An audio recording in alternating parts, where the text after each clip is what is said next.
주 동안 평안하셨습니까? 우리 4월 넷째 주 가정 예배를 이 시간 하나님께 올려드리도록 하겠습니다. 다 같이 사도신경으로 우리의 신앙을 고백하겠습니다.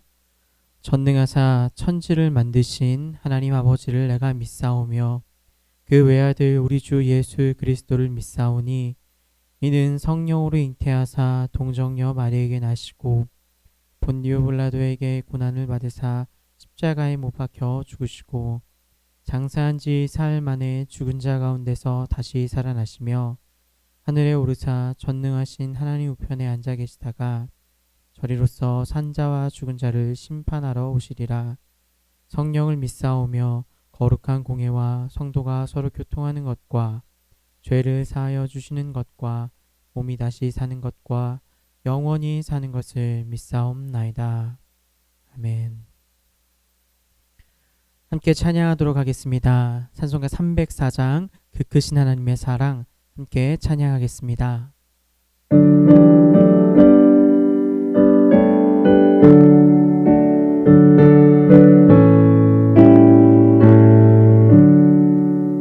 그 크신 하나님의 사랑 말로 다 형용 못하네. 저 높고 높은 별을 넘어 이 낮고 낮은 땅 위에 죄범한 영혼 구하려 그 아들 보내사 화목제물 삼으시고 죄 용서하셨네.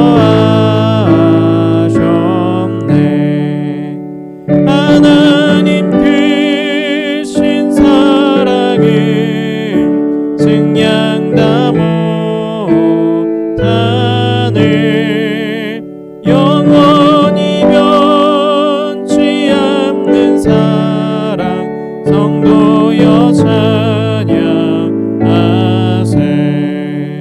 괴로운 시절 지나가고 땅 위에 영화 쇠할 때 주 믿지 않던 영혼들은 큰 소리 외쳐 울어도 주 믿는 성도들에게 큰 사랑 베푸사 우리의 죄 사했으니 은혜 잊을까. 하나님 크신 사랑은 증량 다 못하네. 영원히 변치 않는 사랑 성도여 찬양하세. 하늘을 두루마리 삼고 바다를 먹물 삼아도 한없는 하나님의 사랑 다 기록할 수 없겠네. 하나님의 크신 사랑 그 어찌 닿았을까. 저 하늘 높이 쌓아도 채우지 못하리. 하나님 크신 사랑은 증량 다 못하네. 영원히 변치 않는 사랑 성도여 찬양하세. 아멘. 오늘 함께 은혜 받을 말씀은 역대상 22장 6절에서 19절까지의 말씀입니다. 역대상 22장 6절에서 19절까지의 말씀 우리 다 같이 합독하여 읽도록 하겠습니다. 다윗이 그의 아들 솔로몬을 불러 이스라엘의 하나님 여호와를 위하여 성전 건축하기를 부탁하여 다윗이 솔로몬에게 이르되 내 아들아 나는 내 하나님 여호와의 이름을 위하여 성전을 건축할 마음이 있었으나 여호와의 말씀이 내게 임하여 이르시되 너는 피를 심히 많이 흘렸고 크게 전쟁하였느니라. 내가 내 앞에서 땅에 피를 많이 흘렸은즉 내 이름을 위하여 성전을 건축하지 못하리라. 보라 한 아들이 내게서 나리니 그는 온순한 사람이라. 내가 그로 주변 모든 대적에게서 평온을 얻게 하리라. 그의 이름을 솔로몬이라 하리니 이는 내가 그의 생전에 평안과 안일함을 이스라엘에게 줄 것임이니라. 그가 내 이름을 위하여 성전을 건축할지라. 그는 내 아들이 되고 나는 그의 아버지가 되어 그 나라 왕위를 이스라엘 위에 굳게 세워 영원까지 이르게 하리라 하셨나니 이제 내 아들아 여호와께서 너와 함께 계시기를 원하며 내가 형통하여 여호와께서 내게 대하여 말씀하신 대로 내 하나님 여호와의 성전을 건축하며 여호와께서 내게 지혜와 총명을 주사 내게 이스라엘을 다스리게 하시고 내 하나님 여호와의 율법을 지키게 하시기를 더욱 원하노라. 그때 네가 만일 여호와께서 모세를 통하여 이스라엘에게 명령하신 모든 규례와 법도를 삼가 행하면 형통하리니 강하고 담대하여 두려워하지 말고 놀라지 말지어다. 내가 환난 중에 여호와의 성전을 위하여 금 10만 달란트와 은 100만 달란트와 놋과 철을 그 무게에 달 수 없을 만큼 심히 많이 준비하였고 또 제목과 돌을 준비하였으나 너는 더할 것이며 또 장인이 내게 많이 있나니 곧 석수와 목수와 온갖 일에 익숙한 모든 사람이니라. 금과 은과 놋과 철이 무수하니 너는 일어나 일하라. 여호와께서 너와 함께 계실지로다 하니라. 다윗이 또 이스라엘 모든 방백에게 명령하여 그의 아들 솔로몬을 도우라 하여 이르되 너희 하나님 여호와께서 너희와 함께 계시지 아니하시느냐. 사면으로 너희에게 평온함을 주지 아니하셨느냐. 이 땅 주민을 내 손에 넘기사 이 땅으로 여호와와 그의 백성 앞에 복종하게 하셨나니 이제 너희는 마음과 뜻을 바쳐서 너희 하나님 여호와를 구하라. 그리고 일어나서 여호와 하나님의 성전을 건축하고 여호와의 언약궤와 하나님의 성전의 기물을 가져다가 여호와의 이름을 위하여 건축한 성전에 드리게 하라 하였더라. 아멘. 아베 피에르 신부는 프랑스인이 가장 좋아하는 사랑하는 사람 중 한 명으로 손꼽힙니다. 그는 집 없는 아들의 아버지라는 별명이 있을 정도로 평생 빈민운동에 헌신했던 사람입니다. 그의 여러 일화들이 있을 텐데요. 그 중에 하나의 일화를 잠깐 소개하며 오늘의 말씀을 나누고자 합니다. 하루는 조르주라 하는 남자가 그를 찾아왔습니다. 이 조르주는 자신이 살아온 이야기를 다 털어놓고 죽고 싶다며 도움을 요청합니다. 조르주의 이야기를 들은 피에르 신부는 도와줄 것이 아무것도 없다고 실토하면서 한 가지 엉뚱한 제안을 합니다. 일손이 부족해서 그러니 죽기 전에 일주일만 나와 함께 봉사활동을 하자는 것이었습니다. 뜻밖의 제안에 조르주는 그렇게 하겠다고 대답하고 곧 집을 짓는 현장에 나아가서 일손을 돕기 시작했습니다. 시간이 흘러 그는 죽음을 선택하지 않고 나중에 신부님에게 제게 돈이든 집이든 일이든 그저 베풀기만 하셨더라면 저는 당시에 죽음을 선택했을지도 모르겠습니다. 제게 필요한 것은 살아갈 방편이 아니라 살아야 할 이유였기 때문입니다. 라고 고백하면서 힘을 내어서 새로운 삶을 살아갔다고 합니다. 이처럼 진정한 도움은 어떤 살아갈 방편을 제공해 주는 것이 아니라 살아갈 이유를 발견하게 해주는 것이라고 할 수 있습니다. 우리는 끊임없이 우리의 삶에서 어떤 행동의 이유를 찾고 때로는 그 이유가 우리를 더욱더 힘있게 살게 해주는 원동력이 되어서 삶을 살아냅니다. 오늘 본문 속 다윗 역시 솔로몬에게 이런 살아갈 방편보다는 살아갈 이유에 대해서 설명을 하며 그것에 집중하는 모습을 보여줍니다. 그렇다면 오늘 이러한 다윗의 모습이 오늘의 삶을 살아가는 우리가 주목해야 하는 것은 무엇일까요? 그 첫 번째는 가정의 성전을 건축하는 것이다 라고 말할 수 있습니다. 다윗은 자신은 넓고 좋은 궁전에 사는데 하나님의 궤는 휘장 아래 초라하게 있는 것 같아서 마음이 편치 않았습니다. 그래서 하나님이 거하실 성전을 웅장하게 지으려고 했습니다. 하지만 하나님께서는 다윗의 성전 건축을 허락하지 않으셨습니다. 다윗이 하나님 앞에 무수히 많은 피를 흘렸기 때문입니다. 대신 하나님께서는 그의 소원인 그 아들인 솔로몬을 통해 이루겠다고 약속하여 주십니다. 그러자 이제 다윗은 아들 솔로몬의 성전 건축을 위해서 모든 것을 준비합니다. 그리고 솔로몬에게 이 성전 건축의 사명을 맡깁니다. 이제 성전 건축은 더 이상 다윗의 사명, 다윗의 삶의 이유가 아닌 솔로몬의 삶의 이유가 되었다는 것입니다. 이 내용을 우리의 삶으로 가지고 오면 우리 역시 성전 건축을 해야 함을 생각해 보게 됩니다. 여기서의 성전은 건물로서의 성전을 의미하는 것이 아닙니다.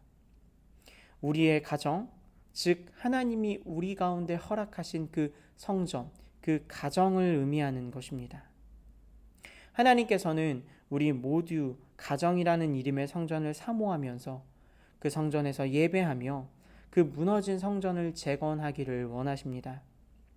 아버지 다윗의 성전을 향한 열정이 아들인 솔로몬에게 이어갔듯이 모든 가정에서 이 하나님의 성전을 향한 영적인 그 신앙, 그 영적 신앙 유산이 잘 흘러가기를 원한다는 것입니다.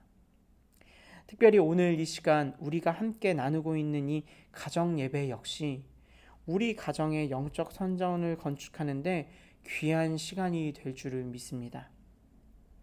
그런 마음 우리가 좀 기억하면서 이 시간 모이고 나누기를 힘쓰는 우리 모두의 가정이 되기를 주님의 이름으로 간절히 소망합니다.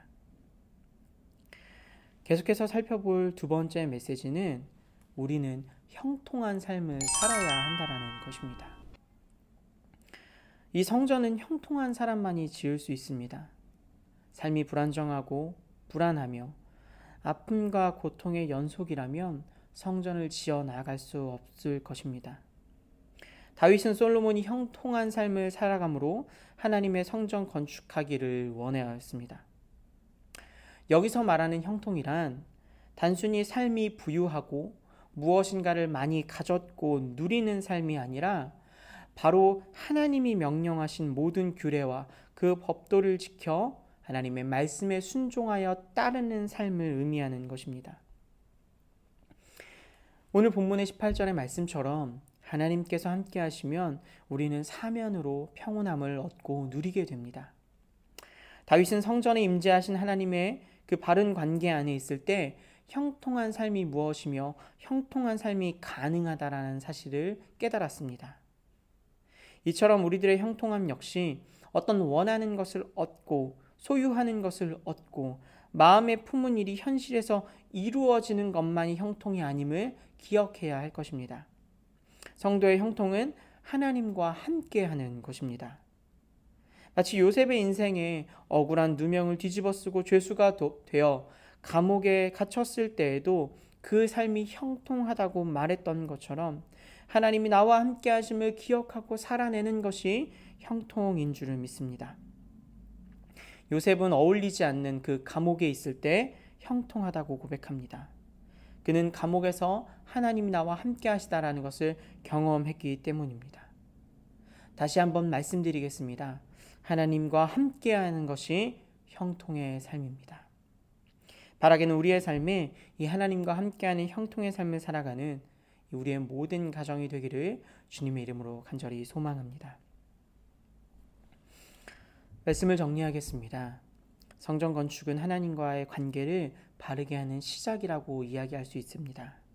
성전보다 크신 하나님과 만나는 것이 우리의 삶의 은혜의 출발점이라는 것입니다. 우리의 몸을 거룩한 산 제물로 드리며 우리가 주님 앞에 영적 예배로 나아가며 특별히 하나님이 성전된 우리의 삶에 임재하실 때에 우리는 하나님이 주시는 은혜로 충만해지는 줄을 믿습니다. 그때가 바로 형통의 때입니다. 이 사실을 기억하면서 우리의 가정을 이런 영적인 성전이 되기를, 또 하나님 안에서 형통한 삶을 살아가는 우리 모두의 가정이 되기를 주님의 이름으로 간절히 소망합니다. 이제 말씀 적용과 나눔 질문의 시간입니다. 말씀을 적용하면서 두 가지 나눔 질문을 드릴 텐데요. 첫 번째 나눔 질문은 내가 생각하는 가장 아름다운 성전의 모습을 가족과 함께 나누는 것입니다. 우리는 가정을 이루며 또 이루게 될 가정을 생각하며 많은 상상을 합니다. 또 그 상상을 실천에 옮기며 살아가곤 합니다. 가족들과 함께 내가 생각하는 가정, 그 아름다운 성전, 특별히 가정의 모습을 함께 나눠보시면서 지금 우리의 가정과는 얼마나 많이 닮아 있는지 함께 나누고 교제하는 시간을 만드시면 좋을 것 같습니다. 그리고 두 번째 나눔은요. 외적인 우리의 삶은 힘든데 내적으로는 형통하다고 느낌을 받은 적이 있다면 그때가 언제였는지 함께 나누는 것입니다.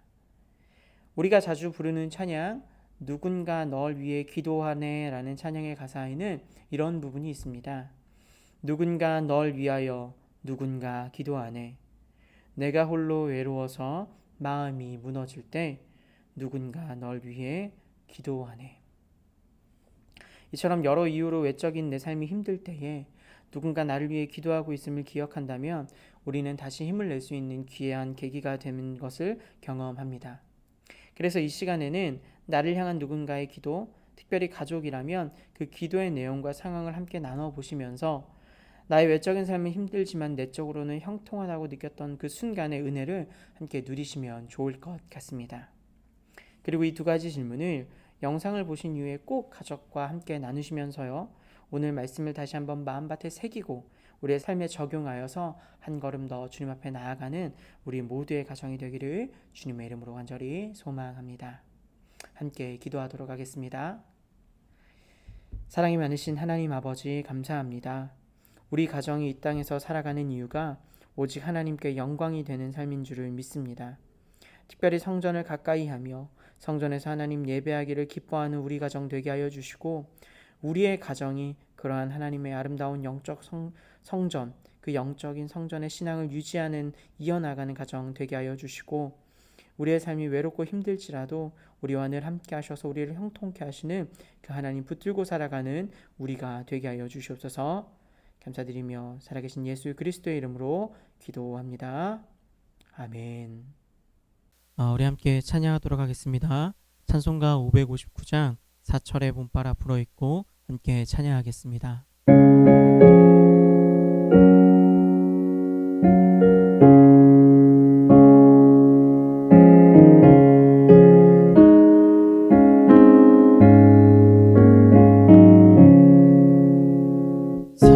사철의 봄바람 불어있고 하나님 아버지 모셨으니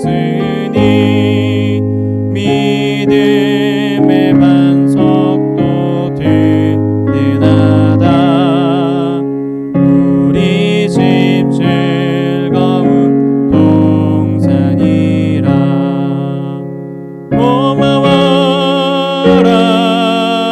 임마누엘 예수만 섬기는 우리 집. 고마워라 임마누엘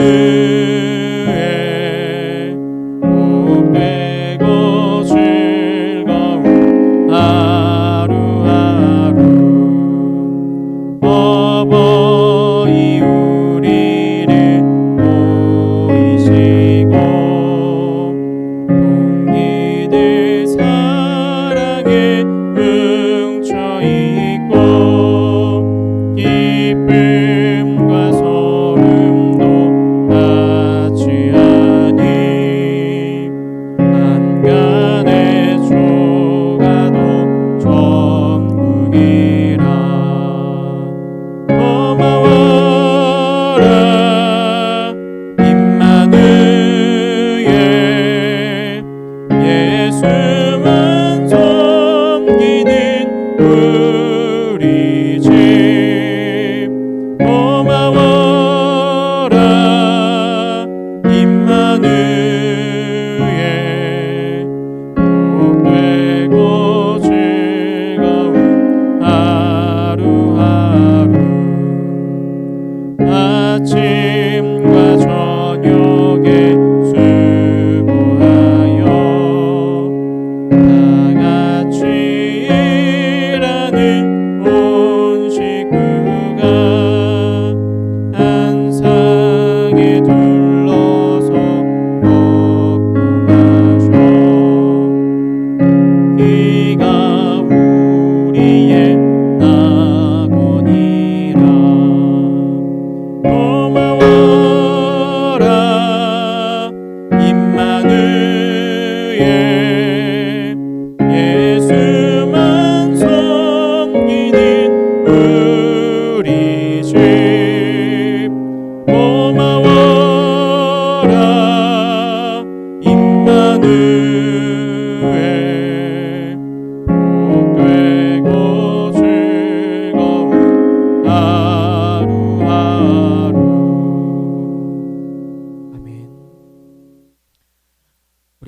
주기도문으로 함께 기도하면서 오늘 4월의 넷째 주 가정예배를 마치도록 하겠습니다. 하늘에 계신 우리 아버지여, 이름이 거룩히 여김을 받으시오며 나라의 임하옵시며 뜻이 하늘에서 이룬 것 같이 땅에서도 이루어지이다. 오늘날 우리에게 일용할 양식을 주옵시고 우리가 우리에게 죄 지은 자를 사하여 준 것 같이 우리 죄를 사하여 주옵시고 우리를 시험에 들게 하지 마옵시고 다만 악에서 구하옵소서. 대개 나라와 권세와 영광이 아버지께 영원히 있사옵나이다. 아멘.